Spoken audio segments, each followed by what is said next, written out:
Hi, everybody. Good evening from the auditorium of Canyon Ridge High School. My name is Autumn Phillips. I'm the editor of the Times News and MagicValley.com. Welcome to the first debate of the 2014 Idaho general election season. Tonight we're here to hear from the two candidates for Superintendent of Public Instruction. Please join me in welcoming the two candidates. You can applaud for this part of it. To my right is the Republican candidate, Sherry Ibarra.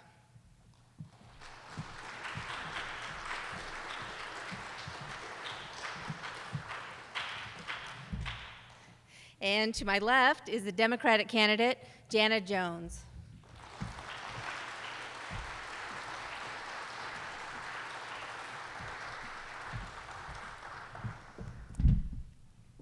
So we'll begin the debate tonight with 3-minute opening remarks. Jana Jones won the coin toss. She is chosen to let Sherry open, and then Jones will take the first question. All right, yeah, go ahead. Thank you. Thank you. Well, good evening, and I'd like to take a moment to thank Autumn for having this debate for us this evening, and I'd like to take a moment to thank Twin Falls for allowing me to come here and speak tonight about one of my most favorite topics, which happens to be education. I'd also like to take a minute to thank my supporters that traveled down here with me. There's nothing more important during this campaign than support. My name is Sherry Ibarra, and I am running for State Superintendent of Public Instruction. Education is my focus and my passion, proven through my nearly 20 years of experience on the front lines in all phases of education, such as 11 years as a classroom teacher, as a vice principal of a junior high, as their principal without a vice principal, and then I was moved over to the elementary school as their principal, and currently I serve as a federal programs director and a curriculum director, and I am a certified superintendent. Also, I have 3 degrees and 2 endorsements from the state of Idaho. I have a Bachelor of Arts degree in elementary education. I have a master's degree in educational leadership, and I also have an educational specialist degree with an emphasis in the superintendency. Add that all together with my experience of leading a team of teachers and students from failing status to 4-star status, and you have a formula for success. That was all done with maintaining a vision, empowering teachers, and stretching the dollar. Also, that ties in nicely with proof that my platform of addressing the whole child works and is effective. And simply stated, that means that we address the unique needs of each individual student. And you can do that through the 3 top priorities of safety and support, and tapping into community resources and supporting our teachers and our students. You can do that through 21st century abilities, which simply stated are strong speaking skills, strong writing skills, strong problem solving skills, working as a team, and strong technology skills. And the last piece of that vision is making sure that we have an accountability system and a test that focuses on a motion picture of growth over time and not just one snapshot in the day of the life of our students. And I feel that that is the type of educational leader that Idaho is looking for, someone who has proven that they can help schools, students, and teachers flourish. Folks, I have been on the front lines for nearly the past 2 decades, and I believe this is the type of superintendent that Idaho is looking for, an educational leader. And I would be honored to represent you, Idahoans, as the next state superintendent of public instruction. My name is Sherry Ibarra, and I ask for your support in November. Thank you. Wow, exactly 3 minutes. Thank you. All right, go ahead.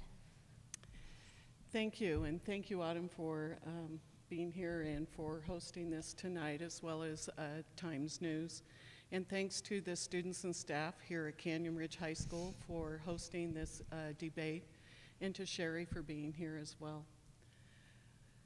Our schools are in real crisis. Nearly 1/3 of our 3rd graders are not reading at grade level.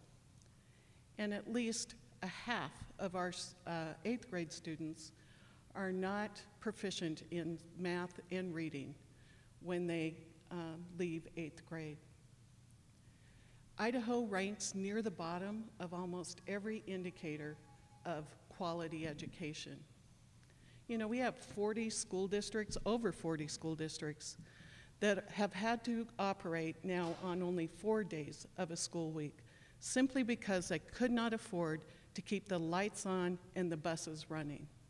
And as a result, our children in those districts are getting almost a less month of instruction. You know, I could go on, and I think all of you know these things. And there's also a lot to argue about during an election year. But I think there's one thing we can all agree on, and that's this is not where we want to be. Not only can we do better, we must do better. What I want for our kids is very simple. I want safe schools, quality teachers, smaller class sizes, modern, up-to-date classrooms with technology that supports instruction and learning. And I want to have a strong, rigorous curriculum that prepares our students for the future of their choice. But what I want most of all is for us to start feeling good about our schools again. Restoring that kind of hope and optimism will require firm leadership, but most of all, leadership you can trust. With over 40 years of experience, from a classroom teacher here in Idaho to the Chief Deputy Superintendent at the Department of Education, I have the experience and knowledge in what it takes to get our schools back on track and moving forward starting day one. The last 8 years has been really hard on our kids and on our schools, and we as Idahoans deserve better. We deserve an educational leader who can put politics and partisanship aside, who can bring people together and make the decisions that need to be done that will be best for Idaho's kids. Thank you, and I look forward to the rest of the evening. Thank you. All right, since you won the coin toss, we'll start with you. The first question, it's a 2-minute answer, 1 minute rebuttal, 1 minute rebuttal. Let's start by talking about money. Of course. All right, I'll do a little lead up, some of these things that you just mentioned. We have 115 school districts in Idaho. There are 41 school districts in Idaho and 11 charter schools that have gone to the 4-day school week. Several of those are in the Magic Valley. Gooding, Hanson, Wendell, Shoshone, Valley, Bliss, and Richfield are all on 4-day school weeks. They've done this to save money. The vast majority of Idaho's public school districts, 91 out of the 115, have voter-approved supplemental levies to help pay the basic operating expenses. So, what is the viability of supplemental levies as a long-term funding solution for schools, and do you see another way to fund education in Idaho than the current model? Great question.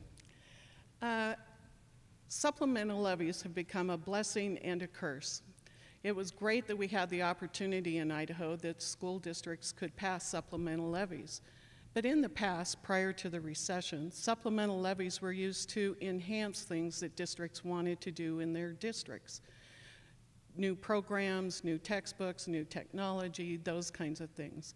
And what's happened the last 5 years is that those supplemental levies have now become the major source of income just to keep the business and keep schools operating. And we need to stop that practice. It's really important that we get back to meeting our constitutional obligation and having our state leadership stand up and say, what's most important for our kids is that they get a good quality education and that they will meet their constitutional obligation to fund public schools in the manner in which they need to be funded. We need to take a hard look at how the funding system works, what that definition of funding means, and come up, and what I plan to do is to bring a group of people together to really talk about what does a basic sound education look like, what is the stable funding sources that we can count on, and then we need to work hard to get to that point that we're doing it consistently in Idaho. The supplemental levies have caused us to have the haves and the have-nots. We have too many districts in our state who aren't able to pass those supplemental levies, and as a result, those kids get further and further behind in their access to technology, their access to high-quality teachers, and we need to make sure that we have the best that we can have for our Idaho's kids. Thank you. All right. Thank you. When you're talking about school districts that are on a 4-day work week, that's an example of funding levels that are not adequate. And so, you know, I am the state superintendent of public instruction, if elected, that will always advocate for adequate funding levels. When you talk about the levels, again, you're talking about the constitutional responsibility of who is responsible for providing a thorough education, and that is the state of Idaho. And I will be the state superintendent of public instruction that advocates for what adequate funding is for the state and what reflects in that budget for our students in Idaho, and can work with the legislators and work on that budget for what adequate funding is not. It is not districts on 4-day work weeks. It is not large classrooms at the elementary level, and it is not having those supplies that we need down at the classroom level as well. Thank you. Do you want to respond? Okay. All right. You mentioned this a little bit in your response. Let's talk about politics. So the superintendent proposes a budget for education funding, but in order to see those recommendations go through, you'll need to form relationships in the legislature. Please talk about your experience working with the legislature and tell us how you will navigate that political process. Well, I think it's important that, you know, as one of my current positions as a chief financial officer for 9 schools, nearly 4,000 students and 350 employees, I bring to the table that budget experience necessary to work with Idaho legislators. It's important to remember that, you know, I will be working with JFAC and the governor's office, and I am fully confident that we will be able to come up with a budget that does reflect adequate funding. I am the state superintendent that advocates for adequate funding and who has developed those relationships over time. Being a politician being a politician in education is not what Idaho is looking for. They are looking for an educational leader. And when you're talking about the politics in education, as someone who's been on the front lines for nearly 20 years, to think that I haven't dealt with the politics would be a very common misconception. What is a good politician? They have good speaking skills, they have good listening skills, and they have good relationships. And I have already built those relationships. I am the candidate that can work with JFAC and the governor's office to produce a budget that reflects the needs of Idaho students and is adequate. Thank you. All right. You have 1 minute. It's very important to understand that while, and I agree with Sherry, what Idaho is looking for is a strong educational leader. But it's also naive to think that you're not going to be involved and engaged in politics. Because as a strong educational leader, you have to know how to navigate the political scene in order to get done the things that you know are best for Idaho's kids. I've had over 30 years experience working with the Idaho legislature, with governor's offices. I've presented at JFAC. I've helped prepare the state budget for public schools and for the State Department of Education. I did that for several years as I worked for Dr. Marilyn Howard. I know what it takes to make sure that the politics that we're trying to address are done systematically and appropriately, but also engage the appropriate stakeholders so that we can move public education forward. We need to make sure that that strong educational leader also knows who the leaders are in the legislative system and can work with them effectively, which I can. Thank you. Would you like to respond? I would. I think it's important to remember that 10 years ago, working with the legislators is not the same as today. The legislators that are there that built relationships with are different than the legislators that were there 10 years ago. I think only about maybe a third of them still remain. I've built those relationships and they are willing to work with me, and I am excited about the vision of moving forward to work together as a team to do what's best for Idaho education. All right. Jana, let's talk about charter schools. Okay. A little bit of background. Since 1998, when the legislature passed the Idaho charter school law, 57 charter schools have opened in Idaho. We now have 4 in the Magic Valley, and this fall we opened a Waldorf charter school in Haley. That's just a way of saying that our readers are passionate about school choice. Here's a question. In theory, charter schools are supposed to be incubators for innovation in education. What can be done to make sure they are serving that role in Idaho? And as you put together your budget each year, what priority will you give charter school funding? Charter schools are public schools, and as superintendent of public instruction, you are there to support all public schools, regardless of the type of school that they are. So it's important to note that while we want to offer choices, we have lots of choices in our public schools. We have magnet schools, we have innovative schools, we have academies that different districts around the state have set up, and charter schools are one of those many different public school options that we have. And I support choice in that our parents have those choices. But what you talked about is what I've been talking about as I've been traveling around the state. It's so important that our charter schools live up to the expectation that they had initially, and that's to provide that incubator of new ideas that can then be shared with all schools across the state. And if those ideas are good in that school, then they should be good for other districts and other school programs. And we really have not created, up to this point, that mechanism for communication of what's working, what's not working, and how we can share that information and move forward. As far as a priority for budget, it will be like every other public school budget, that what we put forward will be the same for charter schools as what we put forward for all public schools in Idaho. Can I just keep the conversation going a little bit? So you said that charter schools aren't really living up to that innovation model. What would you do? Would it be accountability or reporting or? Well, sorry to interrupt, but what I really believe is we have not created a good mechanism so that charter schools can share the things that are working with their public school partners. And what's happened is it's created more of a competition than it has been, we're all in this together to educate our Idaho kids the best that we can do. So as state superintendent, I will try and open those doors and work hard to make sure that there are opportunities and ways that charter schools and public schools can meet together on a regular basis and share their ideas and what's working and what's not working. All right. You want me to repeat the question? Oh, or? no. Okay. Thank you. I think it's important with modern education to remember that charter schools are public schools and that we need to respect choices that parents have that are out there, and also what's good for students. The expectation is that we will not pit charter schools against public schools because they are public schools. The quality controls are not the same.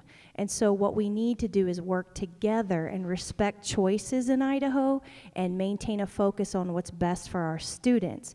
And sometimes students need the opportunity to have choices so that they flourish in a different environment. And so coming together as a team and individualizing education in a modern society offers more unique choices to our individual students, which ties in nicely to my platform of address the whole child, including their needs.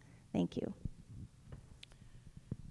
I think it's really important that as we talk about this issue, that we want to make sure that whatever school our kids attend, that is the school of choice for their parents. Whether it be any kind of school, a public school, a charter school, a public charter school, a magnet school, whatever school they go to, those are the schools. They're all great schools. We need to support them all to make sure that they meet the needs of our students and they are the school of choice. All right. For this question, we're going to do something a little different, and you'll understand why when I ask the question. 2-minute response, no rebuttal. This is about your campaigns. Each of you have weaknesses, and I want you to address the voter concerns that I've heard.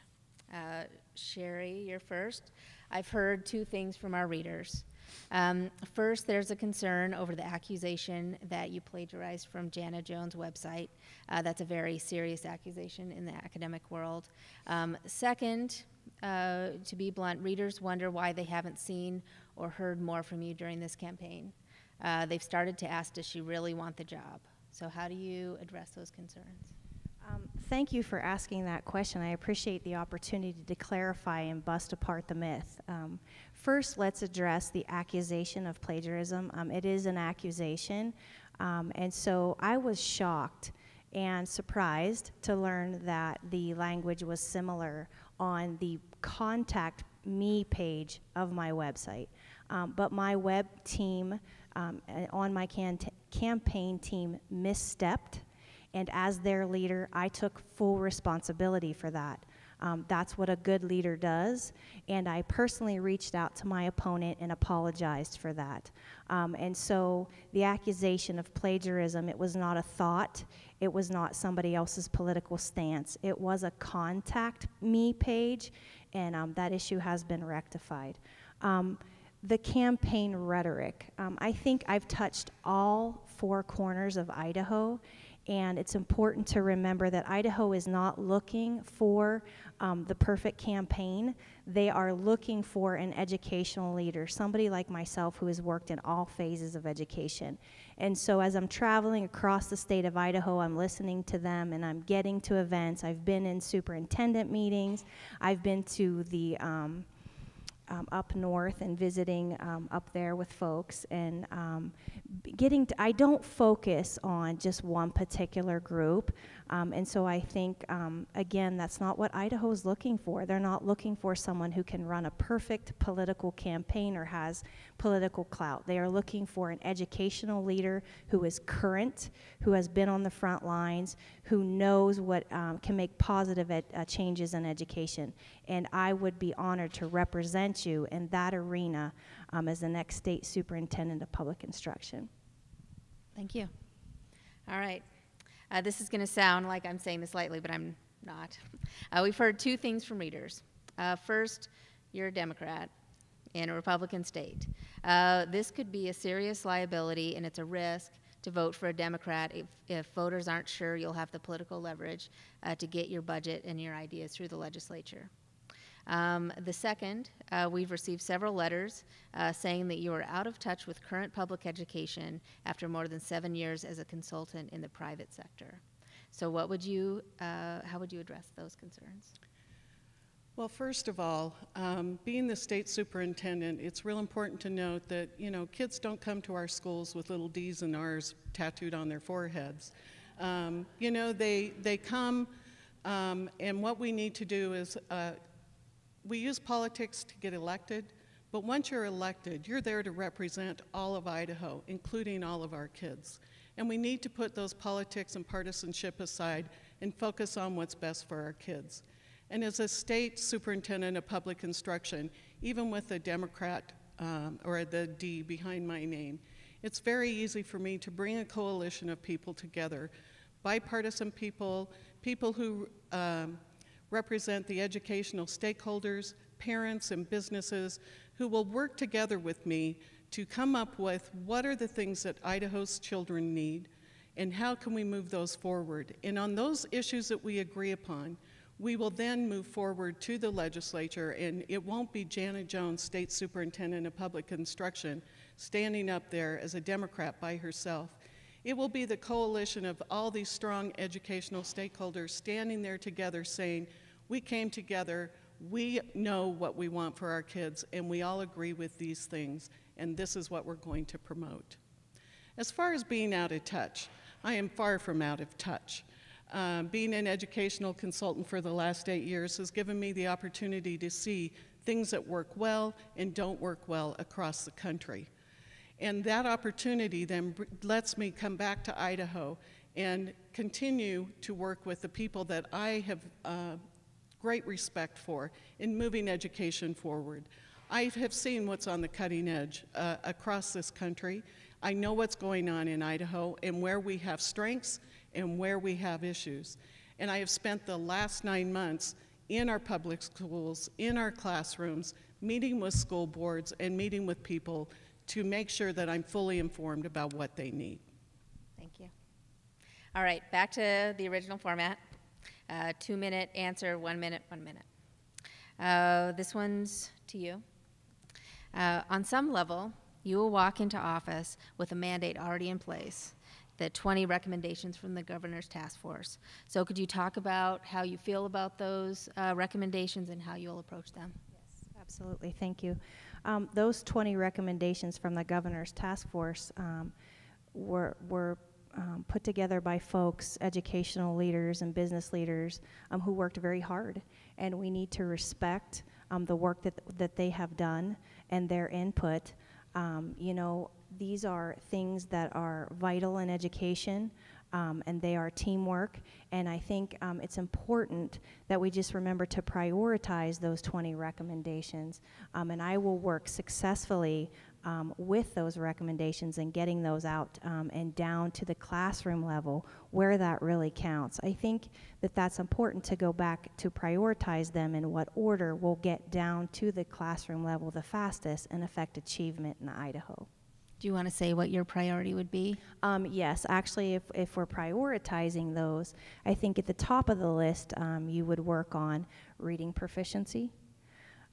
You would work on professional development on the standards, and you would work on the accountability system, because those are the items that get down to the classroom the fastest.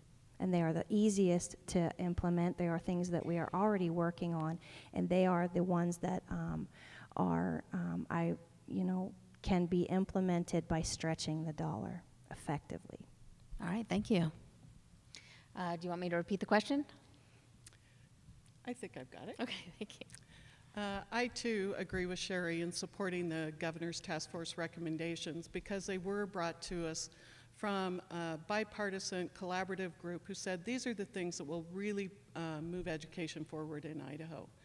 My priorities would be a little bit different, because I know that currently we are working on the accountability system, the reading system, where we still need to focus and move forward. But the number one priority for all educational stakeholders in the state was to restore our investment in our public school systems. And I think that's the number one thing we need to look at. We also, over the past this last year especially, have lost so many good teachers in Idaho. And we need to really take a good look at what we can do to recruit and retain high-quality teachers, because we know the number one thing that affects the performance of our kids in every aspect of their education is having a strong, high-quality teacher in the classroom. You want to take 1 minute to respond? Yes, I would like to say that we are already working on high-quality teachers. We do have some items out there that already support that. And so we have high-quality teacher rules that we have to follow, coupled with a new evaluation system out there. Really supports our teachers, and it's research-based and in attracting and retaining those. You know, I would be interested in hearing from my opponent when we get into attracting and retaining high-quality teachers in the governor's task force recommendations, where the funding would come from that. Since she asked you a question, do you want to go ahead and respond? I'll give you 30 seconds. 30 seconds to respond where funding comes from. Good question. It's quite simple, and the task force made the recommendations. They made them to the state legislature and said, this is our one of our top priorities is career ladder and tiered licensure. And they all agreed that these were the priorities as well. So it's up to them to find that funding, that ongoing funding that we can build over time to support the career ladder and tiered licensure as it's designed today. All right. Let's dig in a little deeper on the governor's task force. Let's start with Common Core. This goes to you. So the second recommendation of the task force is, I'll read it, quote, we strongly endorse the rigorous and successful implementation of the Idaho core standards as an essential component of high-performing schools. You've both said that you support Common Core, but there is a wave of resistance out there. What will you do as superintendent to support the implementation of Idaho core standards and the new ISAT assessment? That's a great question, because I think a lot of the information that's out there is misleading. I think as I'm traveling and talking to folks, it's important to remember that the Corps has become a political football, and some things that it is not a curriculum. It does not dictate lesson plans. It does not dictate textbooks. But I think there are valid concerns on behalf of the voters and folks across Idaho with the rollout and the adoption process, and I completely agree with that.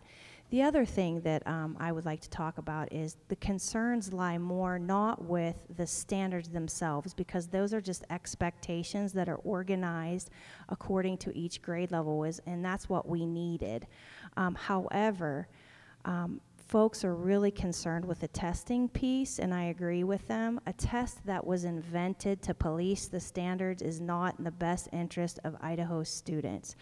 And so that is where my concerns lie, as well as the voters themselves and folks as I'm talking to people across the state.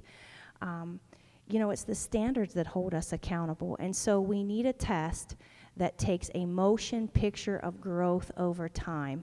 You are likely not to get out of the test, but you need a state superintendent who lives it and breathes it like myself and works with the curriculum and understands that testing is to show growth and to show how we're doing. The results should not be used to embarrass teachers, children, or schools. That's not the point of testing. That's not what parents want to see. They want to see if their child has grown over time, which fits in nicely with my platform of Address the Whole Child, and busts apart that myth that the only person responsible for closing the achievement gap and increasing graduation rates and getting students college and career ready is the teacher, because it eliminates players in the game who are responsible also. So that is some of the concerns as I'm traveling Idaho, and some of the items that I would like to hit the brakes on as if elected as your next state superintendent of public instruction. So do you mind if I ask another question? Sure.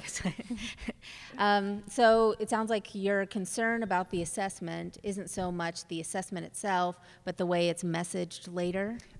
Well, in the assessment itself, all of us who have been dealing with it on the front lines is that it's still in its experimental stages. And so, you know, it's important to remember that when something's in its experimental stages, you don't use that as a weapon. You use that as a method to make sure students are learning and growing.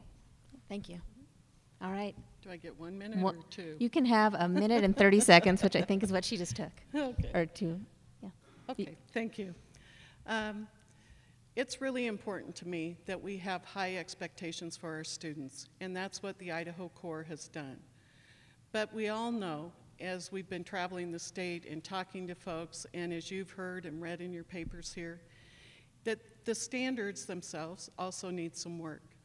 I've had teachers, as I was in North Idaho not very long ago, I had a first grade teacher say to me, I'm a little concerned because there isn't a good bridge between one grade level to another grade level. There's some holes there, and what can we do to help bridge those gaps? And I've also heard from parents and that they have concerns about specific standards. And as state superintendent, I am committed to next summer bringing a group together to really review the Idaho core standards, take a look, see where the holes and gaps are, see what Idaho needs to make them strong and to really meet the needs of Idaho's kids. That's important to me. As far as the assessment goes, Sherry's right. Assessments are used to measure how we're doing in our classroom and how kids are going forward. And I don't believe that the ISAT 2.0 is ready for prime time and should not be used as an accountability tool at this time. We need to know, is the test effective? Or is it too long? Is it too costly? And is there something else out there that we can look at? There's a lot of recommendations out there from our local school districts that are saying for the high school test, shouldn't we be focused on using the SAT or the SAT instead of this standards test, because it will be assessing the same thing. It would be a lot more effective and a lot less cost. And we want our kids to go on. Those are assessments that they would take anyway. So I think we need to see what the ISAT 2 will bring to us, and if it is going to be effective, and if it's not, then at that point in time, we start pulling things together to make those changes as necessary. All right, thank you. Do you want to take your minute? I think it's important to remember that, again, that the test is invented just to see how students are learning and growing, and whether it's called the SBAC or the ISAT 2, it's still in its experimental stages. Again, a curriculum director like myself who lives it and breathes it every day understands what Idaho is looking for, and they're looking for a method that taps into the unique needs of each individual student. And so what I'm proposing is that we just tap the brakes and make sure that that information is used appropriately to show parents that motion picture of growth over time. It's much like when you take your children to the doctors. You know, maybe your youngest son and your oldest son aren't growing at the same rate, but it just does show the growth rate, and it is effective. And so that is the same mentality that I would bring to the table as the next state superintendent of public instruction. And I, as I visit voters across Idaho, know that that is what they are looking for as well. All right, thank you. All right, this one goes to you. There are things we're really good at in Idaho, and there are things we need to work on. So we have a 92% high school graduation rate, but locally at the College of Southern Idaho, I've heard 59% of our new students have to take remedial classes just to be ready for that college level work. Why is that? And what can you do as superintendent to make sure Idaho students are ready for college when they enter? Thank you. I think that's a great example of why it's time for new standards. You know, when kids are going into the college level not prepared, that is very stressful. And they're either finding out that they don't have the strong speaking and writing skills necessary to go on, and so they're spending a lot of time remediating themselves, or getting remediated, or spending 5 to 6 years of extra money and parents' dollars on education, or worst case scenario, they're dropping out. So I think that that is one of the examples of why we need new standards, and the fact that these new standards answer the age-old question of why do I have to do this? But the other part of your question relates back to what are we doing in Idaho that's working? And I think that's one of the things that we never highlight in Idaho. You know, we focus so much on the negative. We're doing some things right because we've stretched the dollar and we have made do with what we have had.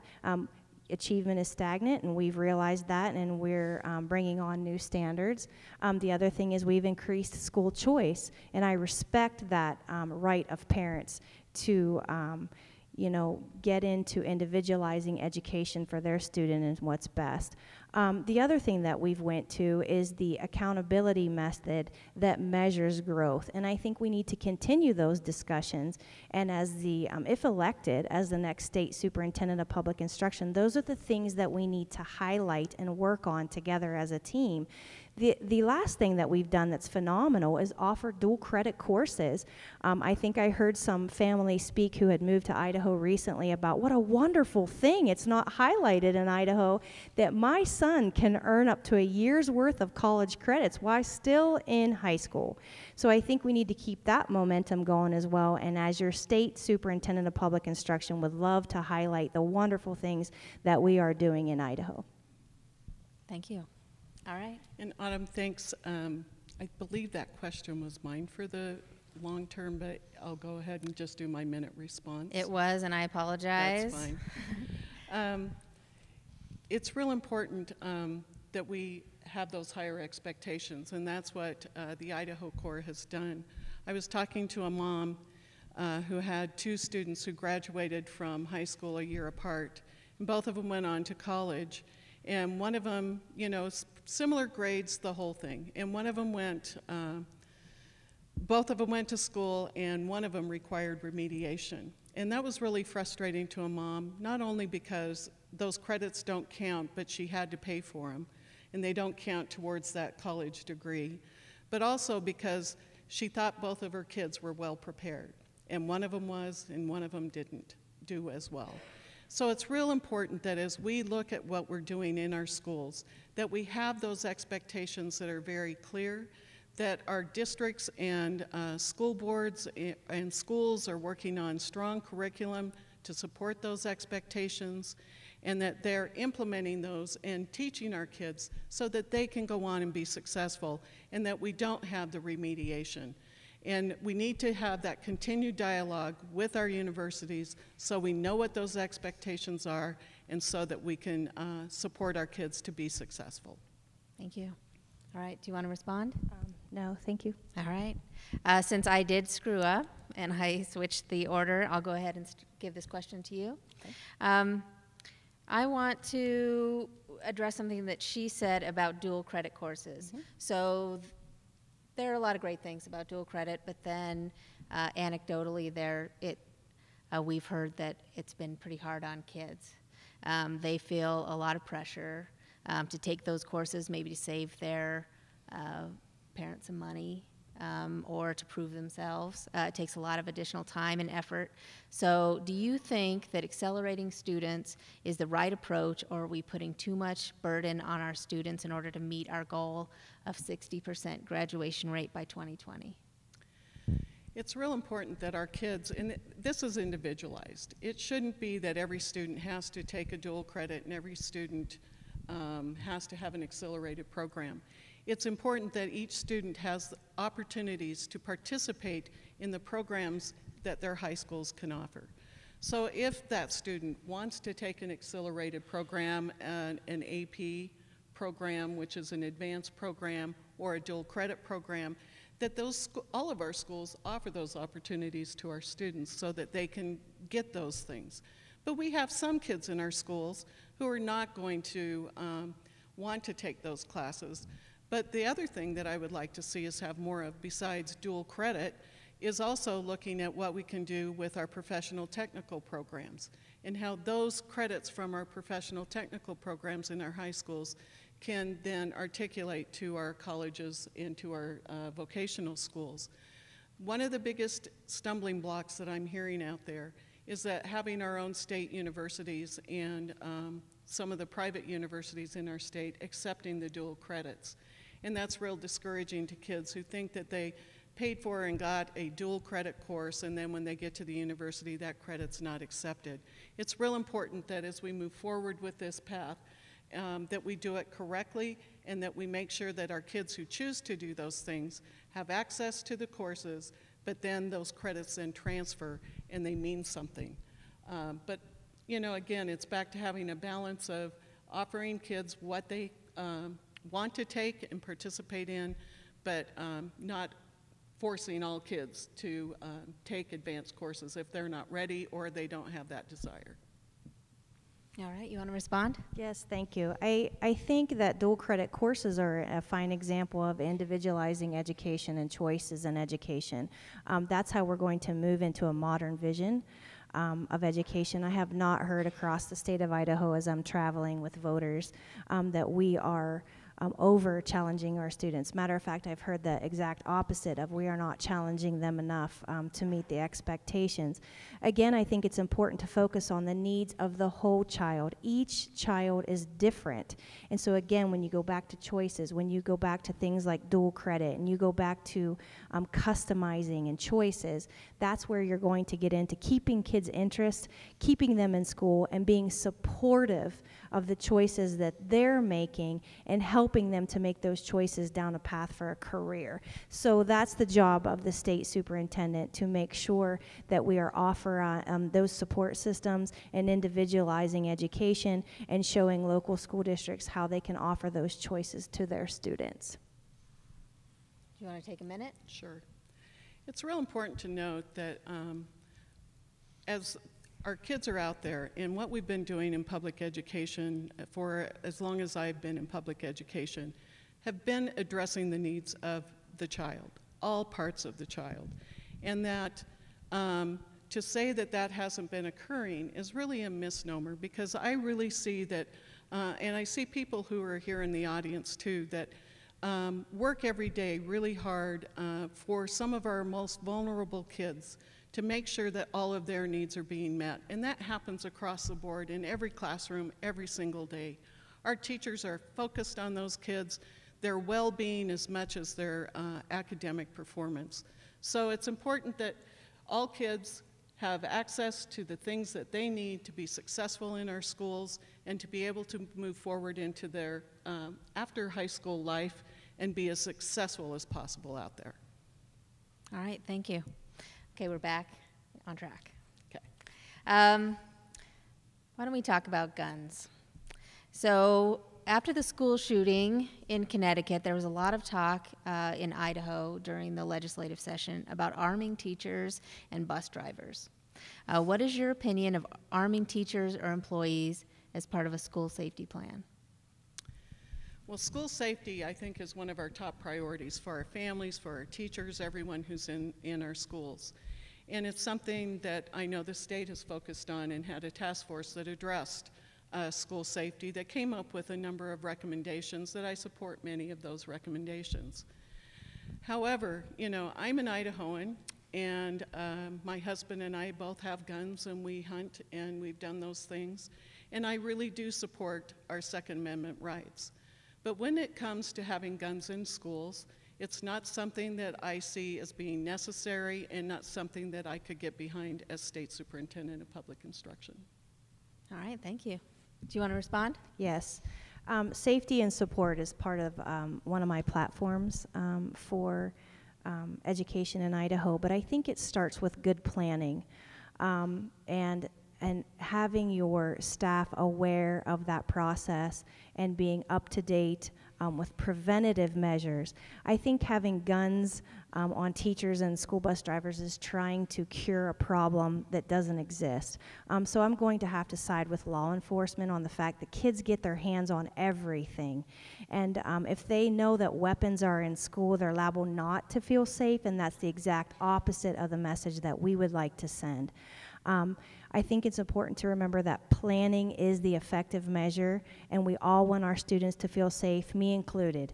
I have a 14-year-old who is in the public education system today, and that will be one of my top priorities, is safety in schools as a mom. Thank you.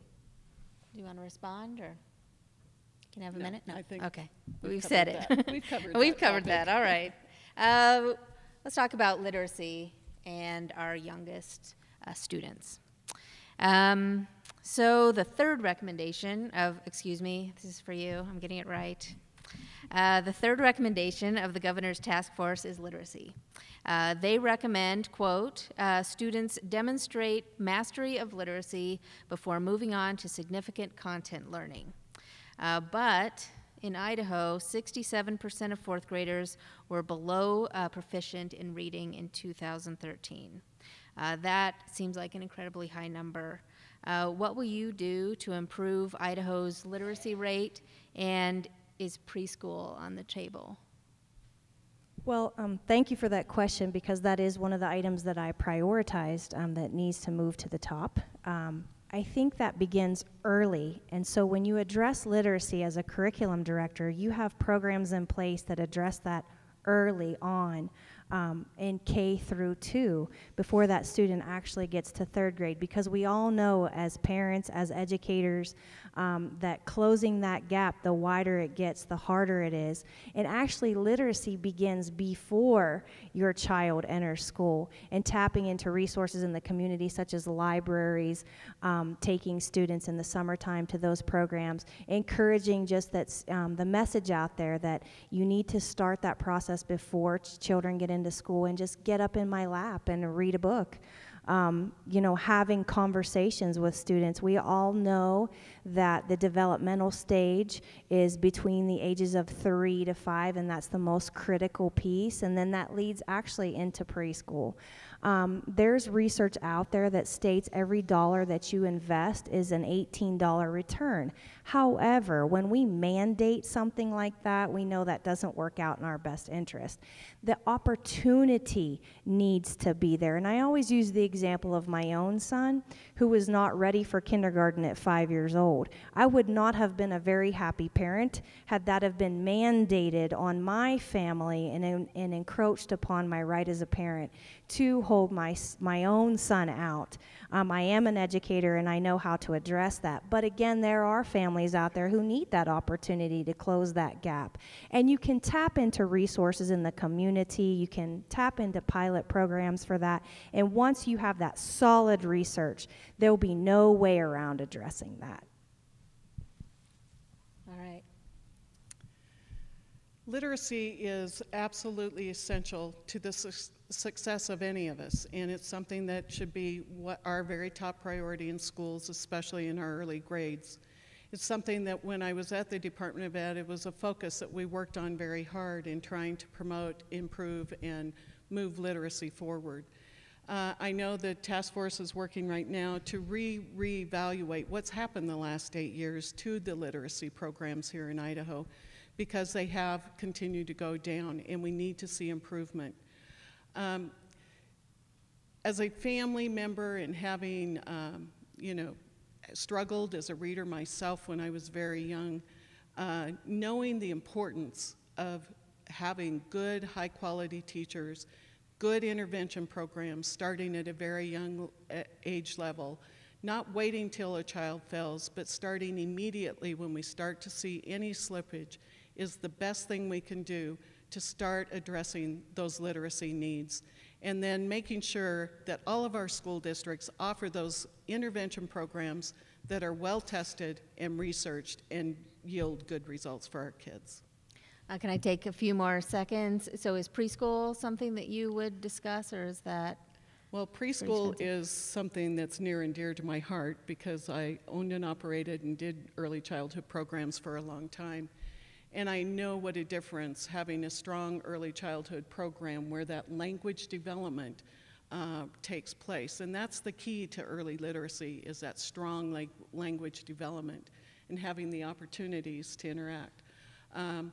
But I know that right now our focus needs to be on K-12 and getting K-12 whole and moving forward again. And then we need to continue to look, as we're doing that, on what opportunities can we bring together for early childhood programs that are optional for parents. But what I find is most parents, if they have the opportunity, they want their kids in preschool. A lot of them just can't afford it. All right. Do you want to take a minute?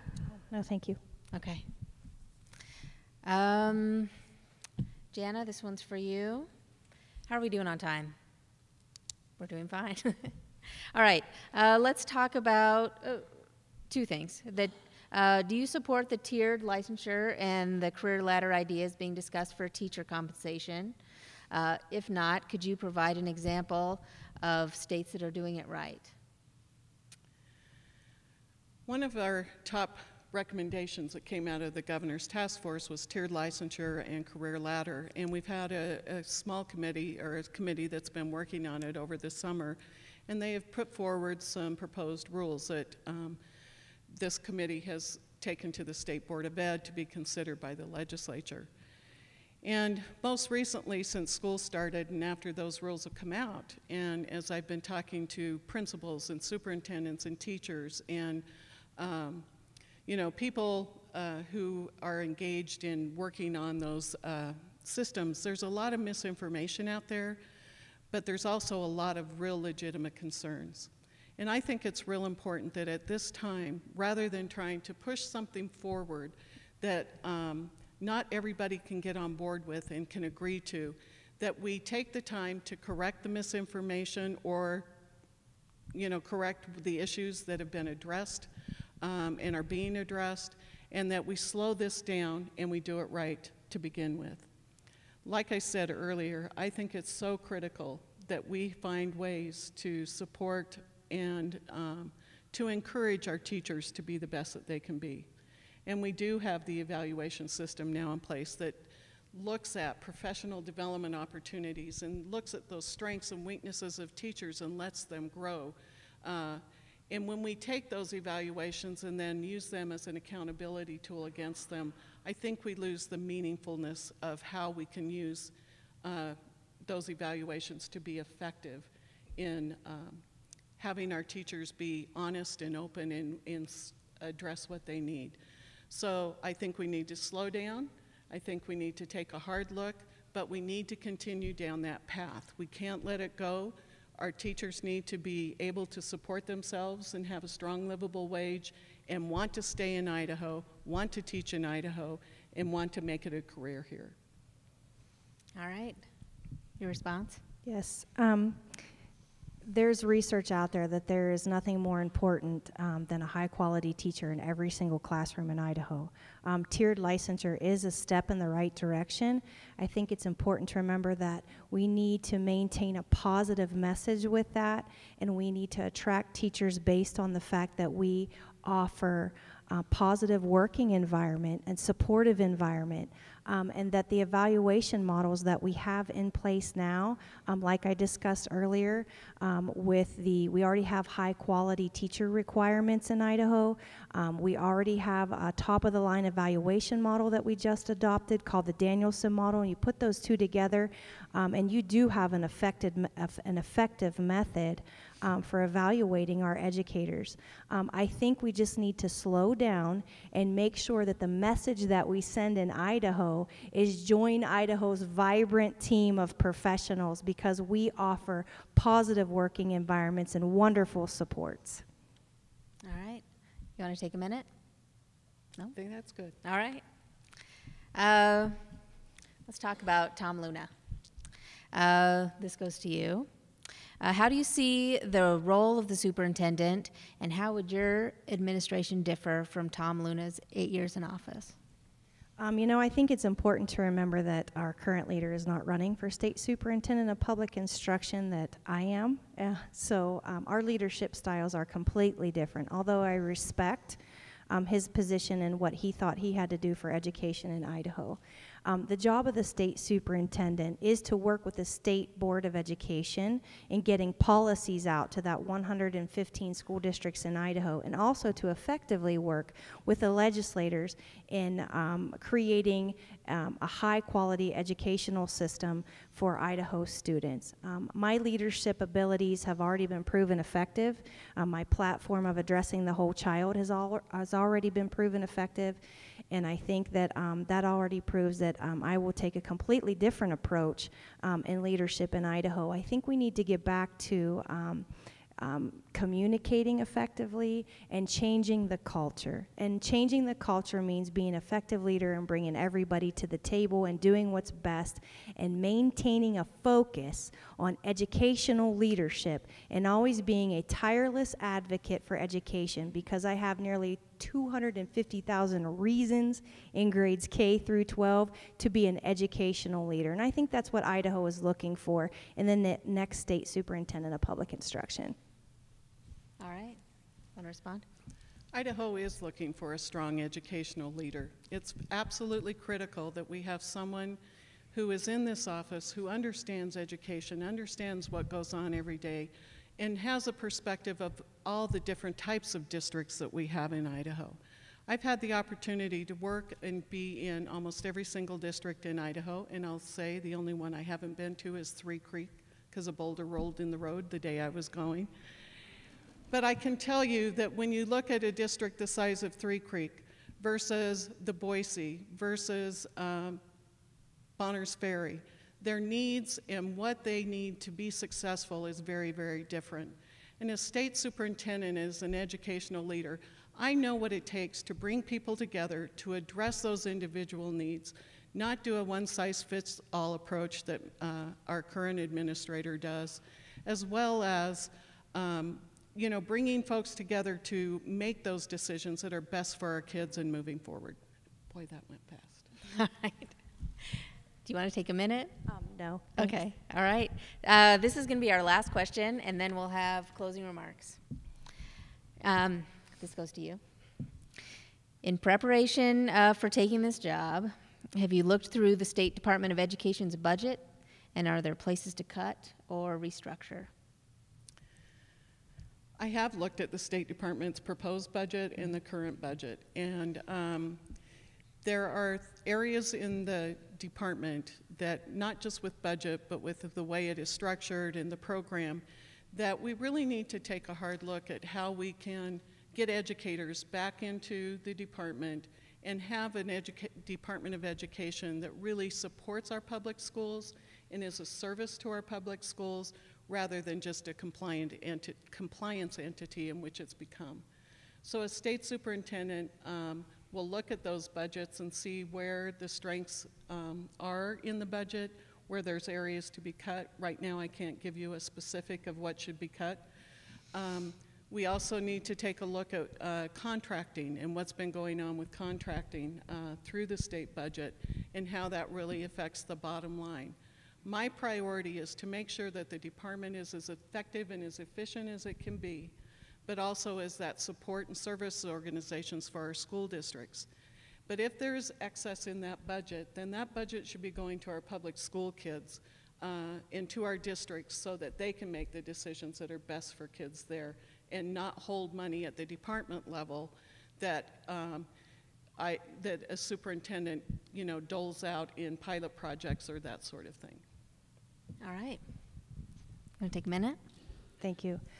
I think it's important to remember that one of my duties now is a chief financial officer for 9 schools, over 4,000 students, and close to 350 employees. That expertise that I bring to the table will apply to the state budget as well. It's important to remember that over 65% of the budget in Idaho goes to education. It's also important to remember that of that large budget, over 80% of it is dedicated to salaries and benefits. What's left goes to non-statutory expenditures and statutory expenditures. And so I will be the state superintendent that studies that budget and is thoughtful about that process when making decisions and working with JFAC and the governor's office to make sure that that budget reflects adequate funding in Idaho for Idaho's students. That is the knowledge that I will bring to the table in the budget for Idaho. I think it's important to note that there are 2 separate budgets that we were talking about, and you were asking about the State Department budget, and that's very different than the public school budget.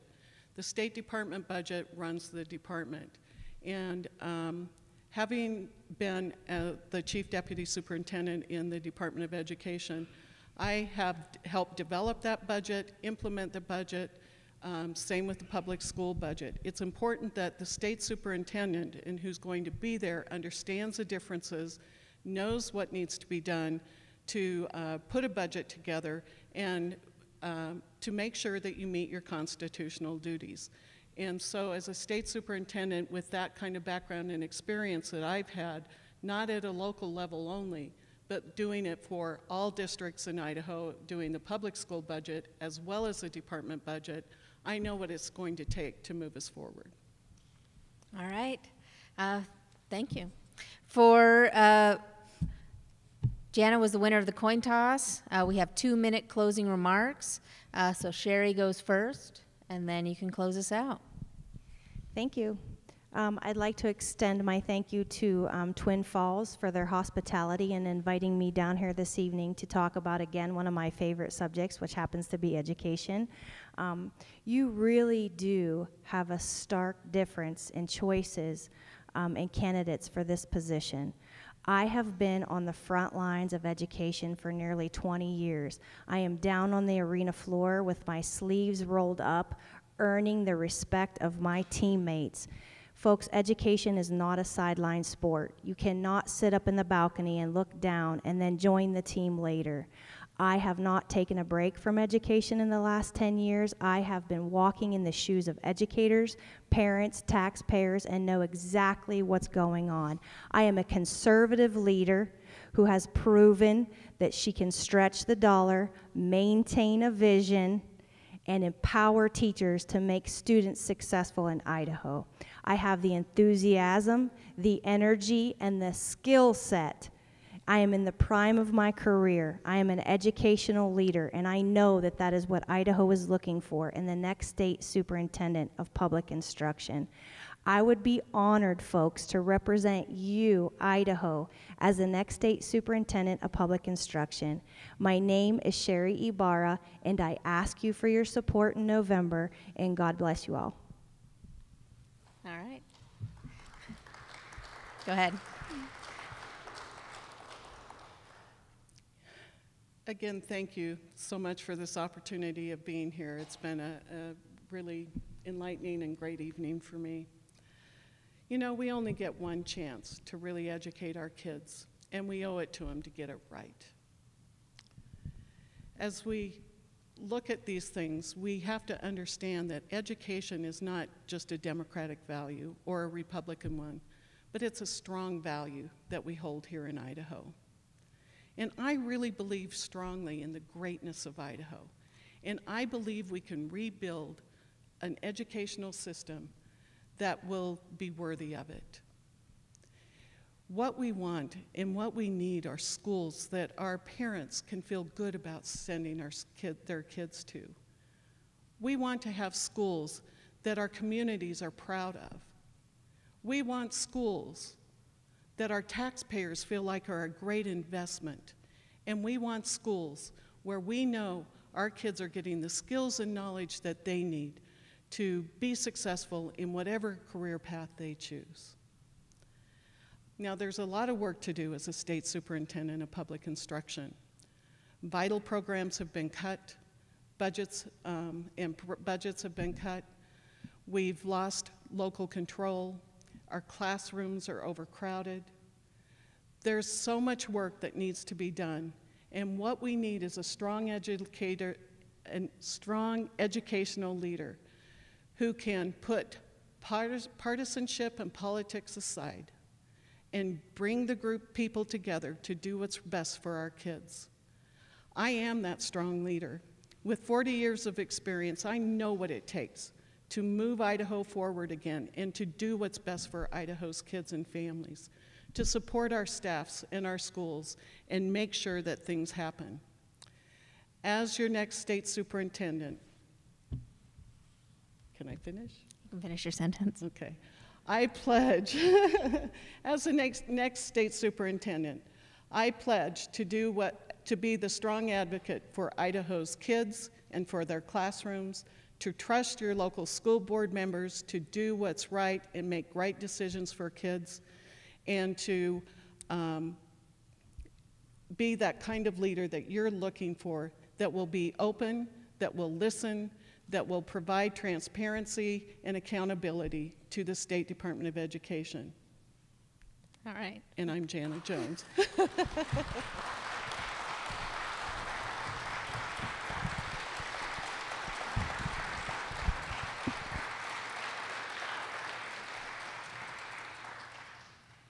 All right, I just want to thank the candidates for coming to the Magic Valley to be drilled for an hour with questions, and thanks for everyone who came to hear what they had to say.